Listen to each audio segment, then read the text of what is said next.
Good afternoon, everyone. My name is Donovan Ramon. I'm a PhD candidate in English at Rutgers University and a program assistant for the Mellon Mays Fellows Professional Network. In today's webinar, we will discuss what to look for in terms of administrative support when you visit campuses. So for many of you, you have been accepted to graduate school already, and you're going to want to visit campuses, and you'll get invitations to visit the campuses or the schools you've been accepted into. And there are many things you should consider. In our last webinar 2 weeks ago, we talked a little bit about what those considerations are in terms of what you should look for when you visit graduate school. Here, we will discuss, today we're going to recap some of those things you should consider, as well as discuss administrative support you should have when you visit graduate school, the administrative support you should look for when you go on your campus visits. So as a recap from our last webinar, and by the way, I'll be reading from a PowerPoint slide, which I'll make available to you later on.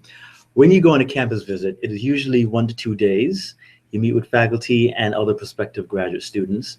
You usually have a presentation by faculty and or grad students based on some common theme. You observe a graduate seminar or two, and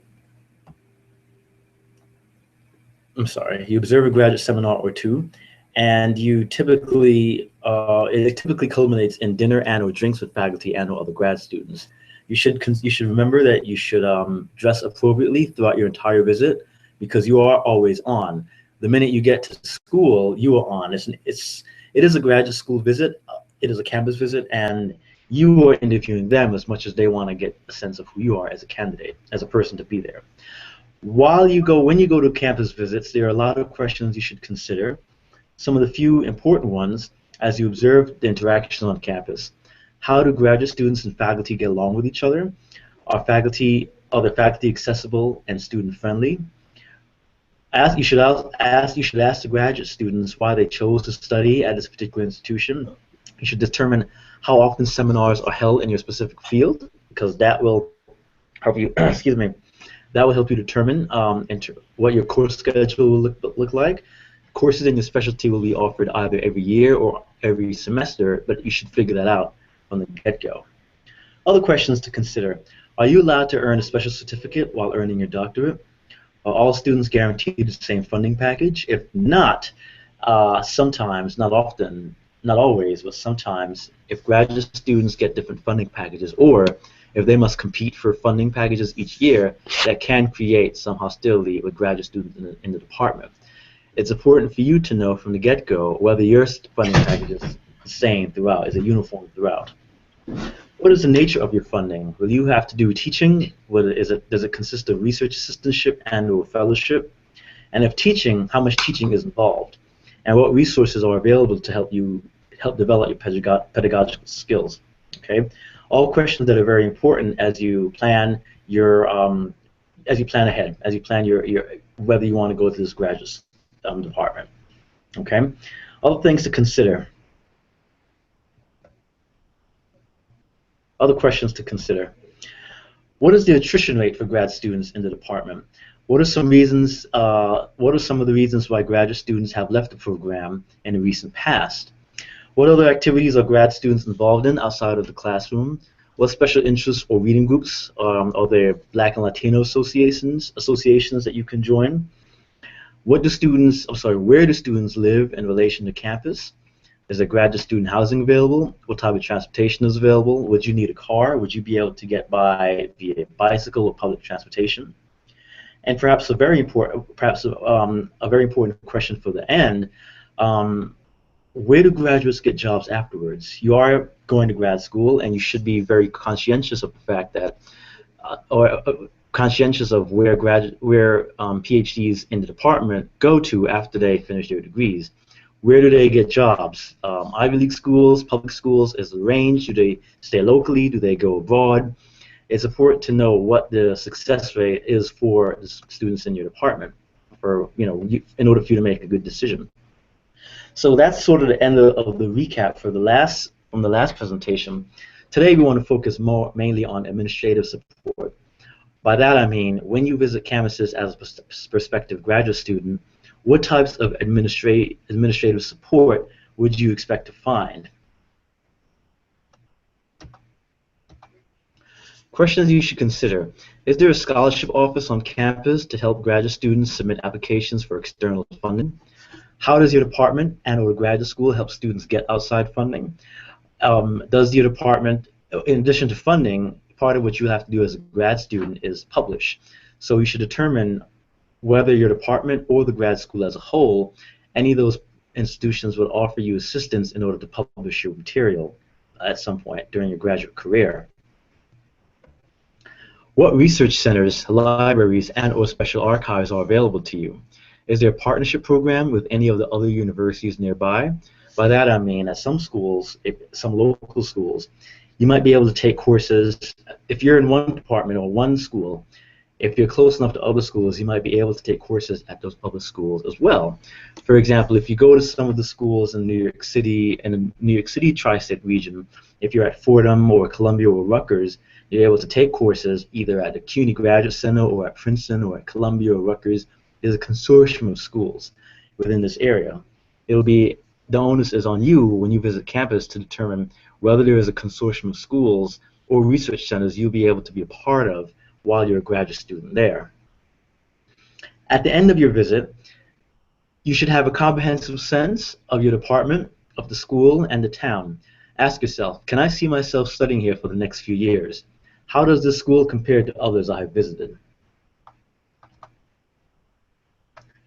So with that, so in sum, when it comes to administrative support, you need support in terms of funding and publication and the social life and your pedagogy. These are the things you'll be considering as you begin your graduate study. So these are the 4 main areas you should think about as you go on your campus visits. At the end of your visit, you should not only ask yourself if you could see yourself on this campus for the next several years, but how does this visit compare to other visits you've been on? And as you go on other campus visits and you make other trips to graduate departments and interact with other grad students, ask yourself, is this a place where I'll be able to fit in for the next few years?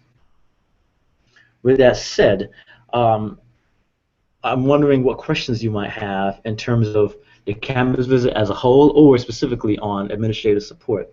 You can write your questions in the Q&A section, or you could put it on the link that I sent you, the Google Hangouts link that I sent you previously. What questions do you have about going to visit graduate school when you're a prospective candidate?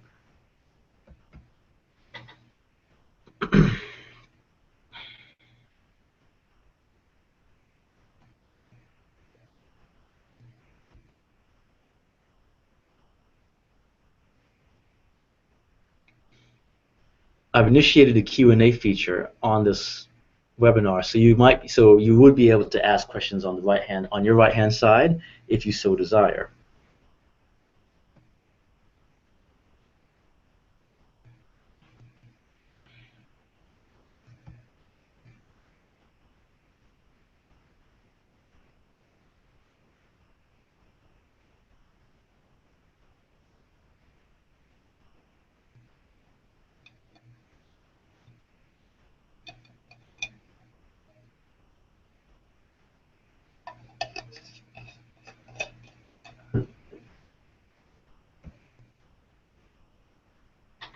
No questions on grad school. On the graduate school visit? I'll give you a moment to think about it.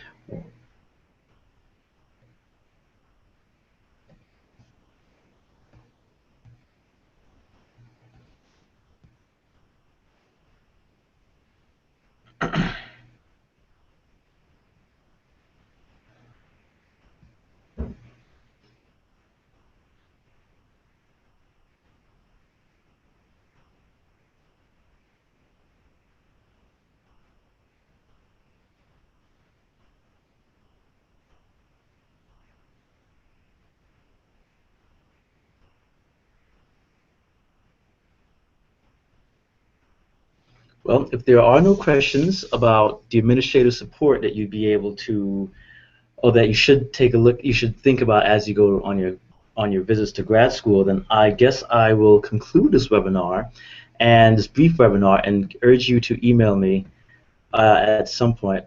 Oh, I'm sorry. I see a question that just popped up. How does the size of the departments affect administrative resources available to students? But I just saw it and it just went away. Can you, Alvin, can you write your question again? Because I just saw it, but it went away. I want to be able to answer it. How does the size of the department affect? Okay. How does the size of the departments affect administrative resources available to students? Is it better to have a smaller department that can allocate more individualized resources, or a bigger one? Um, hmm. I don't think the size of the department matters. What matters to me is whether you'll be able to get equal funding as your other graduate, as your peers in your department. I don't think that has to do much with the size. It might have to do with whether it's an Ivy League school or an Ivy League school, a private school, a public school or state school. That might be the difference, not necessarily the size of the department. Most likely, well, maybe not most likely, but I'm sure that, excuse me, Ivy League schools would have more money to offer you in terms of graduate stipend. You should consider, when you weigh your options, consider the graduate stipend you'd earn at the different types of schools you're applying for. So size, I don't think matters. What matters is your funding source, how much funding you'll get, and how long that funding will last. If you're in a field where it takes 7 years to get a PhD, but you get 5 years of funding, that would be a problem. So you should reconsider that particular option. And you should weigh all of your funding packages. Another thing to consider as you apply to grad school, you might think of one funding package as less than another, but your money might go a long way at a different school than it would at a school you are now. For example, if you earn $20,000 as for a graduate stipend in New York City, that might not get you far in New York City, but it might get you far in the Midwest or in some parts of the South. So the stipend is one thing to consider, but make sure you weigh your graduate funding is weighed not just how much, but how long and how far your money will go according to the part of the country where you end up in. Any other questions? Or what other questions do you have about, say, applying to grad school, or particularly about the campus visit?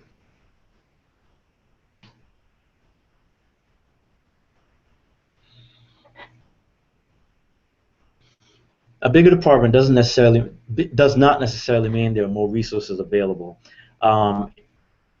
I think it'll most likely depend upon the type of school, private or public, Ivy League, state, whatever that might be. The type of school the type of school is what will let you know the type of resources available, not necessarily the size of the department or the school. Okay. Any other questions?